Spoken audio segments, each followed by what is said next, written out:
అనగనగా ఊర్లో ఒక రైతు ఉన్నాడు కదా, ఆ రైతుకి పెళ్ళి అయ్యలేదు. ఎట్లంటాం, పెళ్ళి కాకుంటే చాలా ఊర్లు వెతికిన తర్వాత ఒక అమ్మాయిని ఇచ్చి పెళ్లి చేసినారు. ఆ అమ్మాయి చాలా అమాయకురాలు, చాలా ఏం తెలియదు పాపం ఆమెకు. ఎట్టోట పెళ్ళి అయితే సార్ అని చెప్పేసి పెళ్లి చేసేదే. ఇంకా తిక్క చేస్తుంది. మనోడు ఎట్టోట పోసుకునేడే, సామాన్లు వాళ్ళు కొడుతుంది, ఏమేమో తిక్కగా తెలియలేదు పెద్దగా. ఓ రోజు ఏమైంది, వాడు చేను పోతున్నాడు. చేను వేసేటప్పుడు పెళ్ళడానికి ఏమని చెప్పాడే, ఏమే నేను చేను వేస్తాను, ఇవాళ నువ్వు చేను కట్టుకుని రావద్దు, మధ్యాహ్నం ఒకటి సర్దిసుకొని రా, మధ్యాహ్నం ఒకటి తలుపులు జాగ్రత్త అన్నాడు. మామూలుగా తలుపులు జాగ్రత్త అంటే ఏమనుకున్నా మనము, తలుపు గట్టిగా ఇయ్యనలా, అంతే కదా. ఆయమ్మకి ఏమర్థమైంది, వాకింగ్లే చూసుకుంటా వస్తుంది, మొగ్గు చెప్పినాడని తలుపులకే చూసుకుంటా ఉంది. మధ్యాహ్నం అయింది కదా, సర్ది కట్టుకునింది. నా మొగుడేమో సర్ది తెమ్మన్నాడు, మళ్ళీ తలుపులు జాగ్రత్త అన్నాడు. కాబట్టి నేనేం చేయాలి ఇప్పుడు, తలుపులు కూడా పెట్టుకొని వాకిండ్లు మొగుడు చెప్పలేడా వాకింగ్ జాగ్రత్త అని, రెండు పెట్టుకొని సర్ది పట్టుకొని పోతుంది. వస్తుండ్రు అని చూసాడే రా అని చెప్పేసి, ఆగు ఆగు ఏమొచ్చింది నీకు, ఏమి వచ్చింది అంటావు నువ్వు కాదు వాకింగ్ జాగ్రత్త అనేది, అందుకే వాకింగ్ మా సంగతి తెచ్చానే. ఇక ముసో నువ్వు ఎదురు చూసుకుంటా ఉంటా అని చెప్పేసి వాడు రెండు తలుపులు ఎత్త పెట్టుకొని ఈ కళకి పోయిద్దర్లని బిగించడానికి పోయేవాడు. పోయినాడు కదా వాడు పోయినాక ఏమైంది, ఇక్కడ ఎద్దు ఒంటికి వచ్చింది.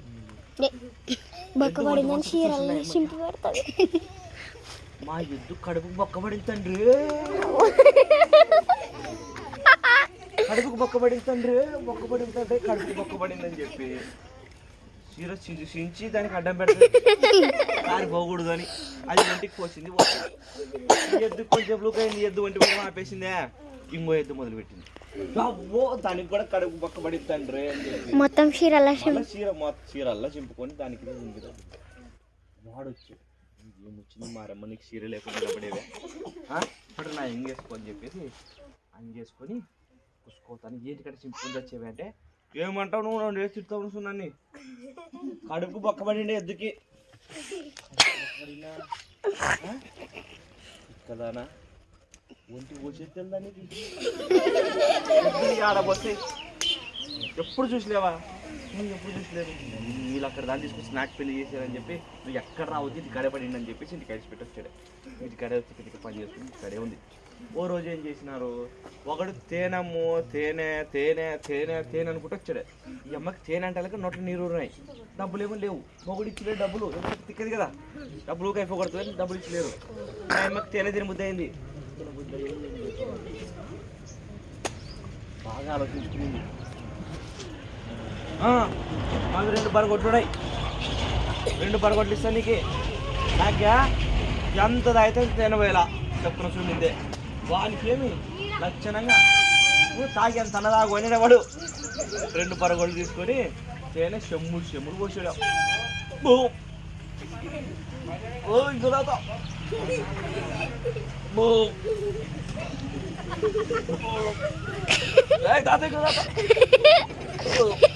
ఇంకొక తాగిందే వాడు పోతున్నాడు. ఆగురా, నా మొగుడు వస్తాడు ఇప్పుడు, నా మొగుడు దాపెట్టలా, నా నోట్ల పోయి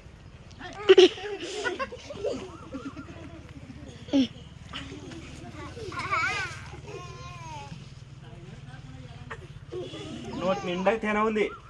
వాడు వచ్చాడే, వచ్చి జంపకొంటే ఏం చేసి దయ్యమన్నాడే.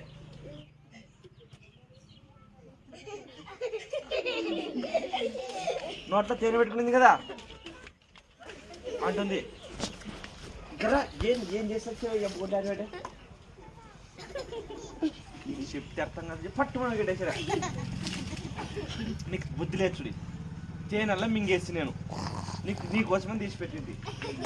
తేనె తోటికి వెళ్ళి ఎంపగొడ్లేటవి అంటే, నీకు తెలివి ఉందా నీకు ఇంతకి, నువ్వు ఊకిస్తారా తేనె, తరుణ కడ్డ ఉన్న కొమ్మ తీసి ఇక్కడ నువ్వు పట్టుకోపో పట్టుకో ఇడుసు ఇడుసు వాడు పట్టుకుంటాడు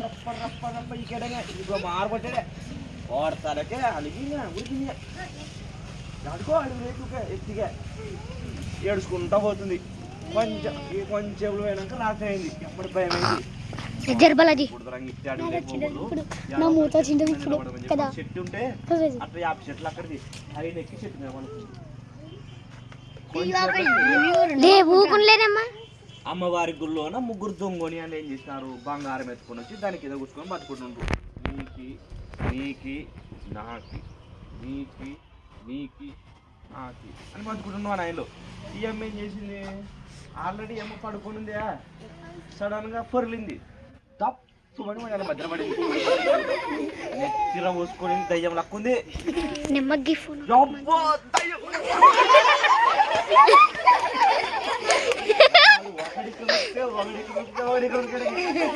ఎవడు పరారు ఎవడు లేడా ఏమిట ఉరికి అప్పలు ఒన్నో ఆగండి అని చెప్పి కొంచెం జేబులో వచ్చలే ఉరకండి